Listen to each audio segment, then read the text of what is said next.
मतदान की तैयारियां पूरी हो चुकी हैं। निकाय चुनाव से जुड़ी ये बड़ी खबर आपको बता रहे हैं, जहां मतदान की तैयारियां पूरी हो चुकी हैं।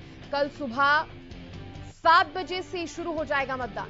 शाम 6 बजे तक वोट डाले जाएंगे और 46 नगर निकायों में कल वोट डाले जाएंगे। प्रशासन की तैयारियां इसके लिए पूरी हो चुकी हैं।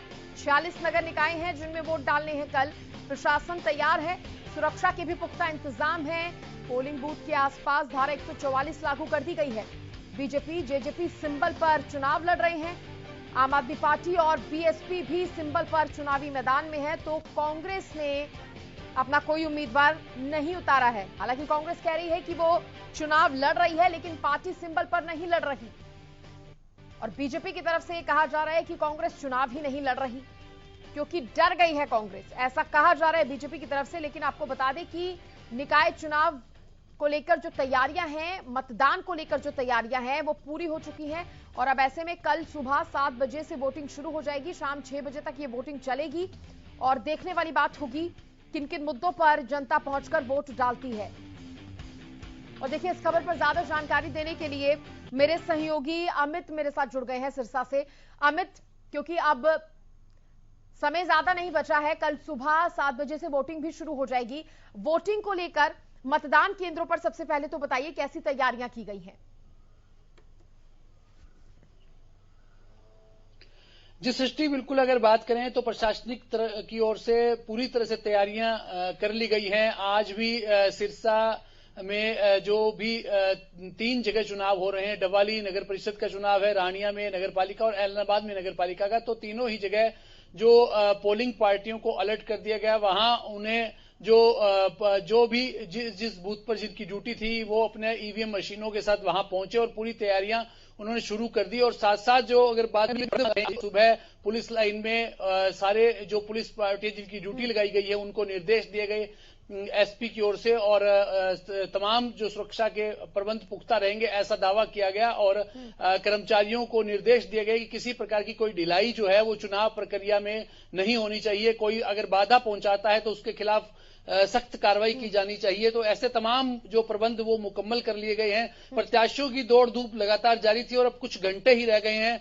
उनकी मेहनत का जो क्या निर्णय जनता देती है वो ईवीएम में कैद हो जाएगा। हालांकि पहले तो उसी दिन जो परिणाम शाम तक आ जाते थे, लेकिन इस बार जो है वो 22 जून की तारीख रखी गई है मतगणना के लिए। 22 जून को ही परिणाम आएंगे। ऐसे में उन्हें 3 दिन का अगर जो है वो इंतजार भी करना पड़ेगा। सृष्टि, ठीक है, 3 दिन का इंतजार करना पड़ेगा क्योंकि जिस दिन मतदान है उस दिन रिजल्ट नहीं आएगा। ऐसे में अमित, ये भी बताइए, क्योंकि आप कह रहे हैं तैयारियां पूरी हो चुकी है, लेकिन पार्टियों की अगर बात करें, चुनाव प्रचार का दौर तो थम चुका है, लेकिन डोर टू डोर कैंपेन जो तमाम उम्मीदवार थे वो कर सकते थे। तो ऐसे में क्या तस्वीरें सामने आई, क्या घर घर जाकर वोट मांगा गया है और किन किन मुद्दों पर ज्यादा फोकस रहने वाला है?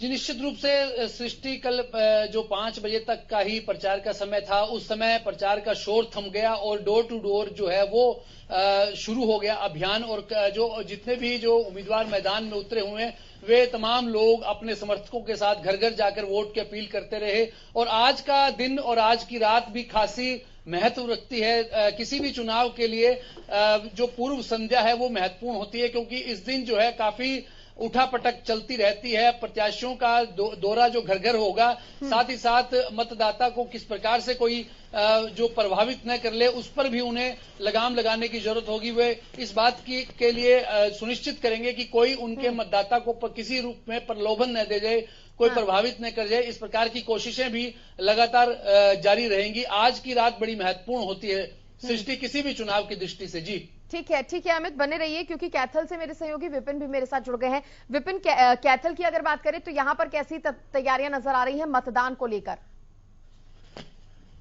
पूरी तैयारियां कर ली है। कैथल में 1,06,298 मतदाता है। 103 बूथों पर ये चुनाव होगा। 31 वार्डों के लिए चुनाव होने जा रहा है। पार्षद और चेयरमैन के पर्सन के लिए चुनाव 2 वोटें लोगों को अलग अलग डालनी होगी। इसके लिए प्रशासन ने पूरी तैयारी कर ली है और लोग भी पूरी तरह से तैयार हैं। और जहाँ तक चुनाव की बात करेंगे, चुनाव प्रचार तो बंद हो गया है, लेकिन डोर टू डोर कैंपेनिंग रात भर जारी रही, आज पूरे दिन जारी रही और रात भर भी जारी रही। प्रत्याशियों में कितना उत्साह देखने को मिल रहा है, क्योंकि अब डोर टू डोर कैंपेन का वक्त है। विपिन जी बिल्कुल, जिस तरीके से मौसम ने करवट बदल दिया, मौसम बड़ा सुहावना हो गया है, तो उसके बाद कैंपेनिंग भी तेज हुई है, लोगों की रुचि भी चुनाव की ओर बढ़ी है, क्योंकि गर्मी की वजह से लोग ज्यादा रुचि नहीं ले रहे थे। लेकिन जैसे नजदीक आखिरी रात पे कहते हैं कयामत की रात होती है जिस दिन चुनाव होता है, तो रात रात को चुनाव बदल भी जाते हैं, इसलिए कैंपेनिंग पूरी जोरों पर है। तो वहीं साथ ही पार्टियों ने किस तरह से पूरी एड़ी चोटी का जोर लगा दिया वो भी हमने देखा। लेकिन आम जनता की अगर विपिन बात की जाए तो किस पार्टी को लेकर ज्यादा सुगबुगाहट नजर आ रही है लोगों के बीच में? हालांकि कांग्रेस सिंबल पर चुनाव नहीं लड़ रही है, लेकिन अगर अन्य पार्टियों की भी बात की जाए तो जी, कैथल की मैं बात करूँ तो कैथल में कांग्रेस सिंबल पर चुनाव नहीं लड़ रही है, लेकिन कांग्रेस ने अपना समर्थित प्रत्याशी खड़ा किया हुआ है। तो कैथल में अगर देखा जाए तो कांग्रेस और बीजेपी का सीधा मुकाबला, बाकी पार्टियां कहीं मैदान में नजर नहीं आ रही। ठीक है, वही अमित मैं आपसे जानना चाहूंगी, अगर कि बीजेपी ने सबसे ज्यादा तैयारियां की है और साथ साथ जेजेपी के साथ मिलकर वो चुनाव लड़ रही है, तो इसका कितना फायदा बीजेपी को मिलने वाला है? इधर अगर आम आदमी पार्टी या बीएसपी जैसी पार्टियों की बात करूं तो वो कहां पर स्टैंड करती नजर आ रही है?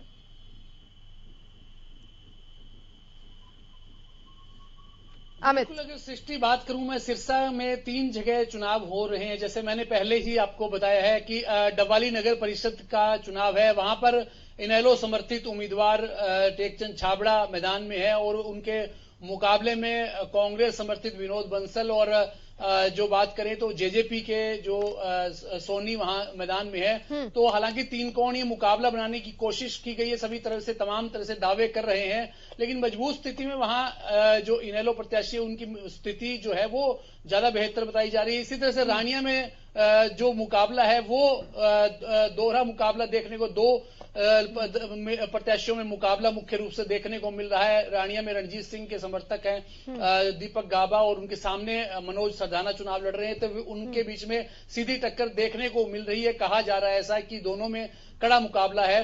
और अगर एलनाबाद की बात करें तो वहां राजेश कनवाड़िया जो बीजेपी के समर्थित हैं, उनको समर्थन दी हुई हरियाणा लोकहित पार्टी और जो जेजेपी के जो पार्टी का भी उनके समर्थन है, गठबंधन उम्मीदवार है राजेश कनवाड़िया, तो उनकी स्थिति लगातार इसलिए मजबूत कही जा सकती है क्योंकि वहां से पहले ही बीजेपी के 3 प्रत्याशी जो उम्मीदवार एमसी वो निर्विरोध निर्वाचित हो गए। और साथ ही साथ एक बड़ी भी आज खबर अभी आई है कि डेरा सच्चा सौदा की ओर से भी जो समर्थन का ऐलान कर दिया गया है और जो भाजपा के जो वरिष्ठ नेता हैं गोविंद कांडा, उनकी ओर से भी डेरा सच्चा सौदा का समर्थन के लिए धन्यवाद किया गया है, आभार जताया गया है। तो ऐसे में और वहां कांग्रेस के राम सिंह सोलंकी मैदान में है और भी पार्टियों के, आम आदमी पार्टी के भी प्रत्याशी मैदान में है, लेकिन जो मुख्य मुकाबला जो माना जा रहा है वो राजेश कनवाड़िया और कांग्रेस प्रत्याशी राम सिंह सोलंकी के बीच माना जा रहा है। देखने वाली बात होगी कि वहां किस प्रकार की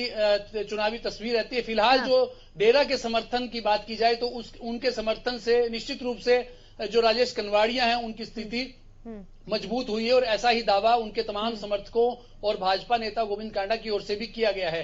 जी बिल्कुल, भाजपा के लिए कहीं ना कहीं ये प्लस पॉइंट के रूप में साबित हो सकता है। और मेरे सहयोगी रवि कालीरमन भी चंडीगढ़ से जुड़ गए हैं। रवि, आपसे जान लेते हैं अभी क्या अपडेट आप दे पाएंगे? तैयारियों की अगर बात की जाए, कल मतदान को लेकर कैसी तैयारियां हो चुकी हैं?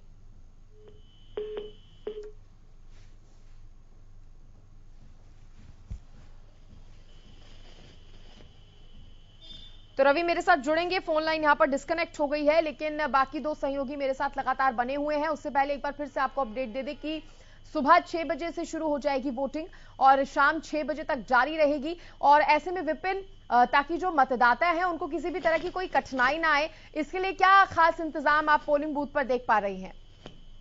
जी, पोलिंग बूथों पर ज्यादा देखने को मिलेगी, पानी की व्यवस्था की गई है, सुरक्षा की दृष्टि से पुलिस की टुकड़ियां तैनात है और आरएएफ भी टुकड़ी भी तैनात है ताकि कोई अप्रिय घटना ना हो। उसके लिए पूरी तैयारी, क्योंकि अग्निपथ का मामला भी चल रहा है, कहीं स्टूडेंट भड़क न जाए, तो उसके लिए प्रशासन ने पहले से पूरी तैयारियां अच्छे से की हुई है। सभी पोलिंग बूथों पर सुरक्षा के पानी पीने के इंतजाम किए हुए हैं और प्रत्याशियों ने भी अपने काउंटर लगा लिए हैं ताकि कोई भी मतदाता आता है उसको पर्ची नहीं घर से मिलती है, उसको अपने वोट नंबर जानना है, तो उसके लिए भी उन्होंने अपने इंतजाम पूरे किए हुए हैं। विपिन, यहाँ पर मैं ये भी आपसे जानना चाहूंगी क्योंकि कांग्रेस को लेकर लगातार सवाल उठ रहे हैं। कुछ समय पहले जब हम चर्चा कर रहे थे तब भी बीजेपी की तरफ से बार बार यह आरोप लगाया जा रहा है कि कांग्रेस चुनाव लड़ ही नहीं रही है। हालांकि कांग्रेस कह रही है मैं पार्टी सिंबल पर तो लड़ रही हूं, लेकिन बीजेपी का कहना है कि डर है कांग्रेस के अंदर हार का, इसलिए चुनाव से ही किनारा कर लिया है। इसमें कितनी सच्चाई है? जी, कैथल की अगर बात करें, कैथल की सीट कमोड सीट मानी जा रही है क्योंकि कैथल में खुद अपने समर्थित प्रत्याशी आदर्श फ्रेजर की तरफ से खुद चुनाव प्रचार में सीधे उतरे हुए हैं रणदीप सुरजेवाला, और इसी वजह से बीजेपी के सभी दिग्गज नेता कैथल में एक बार अपनी हाजिरी लगा चुके हैं। यहाँ तक कि हरियाणा के मुख्यमंत्री मनोहर लाल भी वीडियो कॉन्फ्रेंसिंग के जरिए यहाँ पे लोगों को संबोधित कर चुके हैं। उनके प्रदेश अध्यक्ष आ चुके हैं, कंवरपाल गुर्जर आ चुके हैं, काफी दिग्गज नेता जो थे अनिल विज आ चुके हैं, तो मैं कह रहा हूँ ओम प्रकाश धनखड़ आ चुके हैं। तो यहाँ पर हॉट सीट बनी हुई है कांग्रेस समर्थित उम्मीदवार, यानी कि नाम कांग्रेस समर्थित उम्मीदवार है, लेकिन कहीं ना कहीं सीधी टक्कर बीजेपी वर्सेस रणदीप सुरजेवाला चुनाव लड़ रहे हैं। ठीक है अमित, मैं आपसे जानना चाहूंगी क्योंकि चुनावी मुद्दे कई हैं, बुनियादी सुविधाओं बुनियादी समस्याओं से जुड़े ही मुद्दे रहने वाले हैं। इस बीच ये जो बीजेपी का घोषणा पत्र आया है उसको जनता किस तरह से देख रही है? सृष्टि, अगर बात की जाए तो जो स्थानीय निकाय चुनाव होते हैं वो स्थानीय मुद्दे ही उनमें हावी रहते हैं। राष्ट्रीय या प्रादेशिक जो प्रांतीय मुद्दे होते हैं उनका असर बहुत कम रहता है। लोगों की सड़क, बिजली, पानी, गलियां टूटी फूटी और इन सब की समस्याएं रहती है। सफाई व्यवस्था का मुख्य मुद्दा रहता है। इसके अलावा अगर बात करें बीजेपी की ओर से संकल्प पत्र इस बार उतारा गया 27 सूत्रीय। इस संकल्प पत्र में मुख्य रूप से तमाम जो शहर के मुद्दे होते हैं उन्हें छेड़ा गया। जो शमशान भूमि के सुधारीकरण का मामला है, ओपन जिम स्थापित करने की घोषणा उस संकल्प पत्र में की गई है। जो विभिन्न पार्कों की जो सौंदर्यकरण की बात है, एलईडी लाइट की व्यवस्था है, सड़कें बनाने की व्यवस्था है और कुछ और ऐसे मुद्दे हैं जो अब तक उन मुद्दों को नहीं छुआ गया था, लेकिन इस संकल्प पत्र में उनका भी जो जिक्र किया गया, न केवल जिक्र किया गया बल्कि संकल्प लिया गया कि अगर स्थानीय निकाय चुनावों में भाजपा को पूरा समर्थन मिलता है, उनके उम्मीदवार जीत कर आते हैं, तो निश्चित रूप से इन 27 बिंदुओं पर कार्य किया जाएगा और शहर की दशा दिशा जो है वो बदलने की कोशिश की जाएगी। तो निश्चित रूप से जब संकल्प पत्र आया है उसको लेकर जो उम्मीदवार है भाजपा समर्थित हुए लोगों के बीच जा रहे हैं, तो उसका एक अलग रुझान भी देखने को मिलेगा। निश्चित रूप से जो ये है शहरी लोगों के मतदाताओं के मुद्दे हैं, उन पर अगर उन्हें कोई छेड़ता है, उन्हें कोई उन पर आश्वासन देता है, तो निश्चित रूप से उन्हें ज्यादा उसमें मतदाता को प्रभावित करने का मौका भाजपा को इस संकल्प पत्र के माध्यम से मिलेगा। ऐसी उम्मीद भी लोग नेता भी कर रहे हैं और ऐसी जो मतदाता भी इस बारे में अपना रुझान दिखाते हैं। जी ठीक है अमित, बने रहिए आप।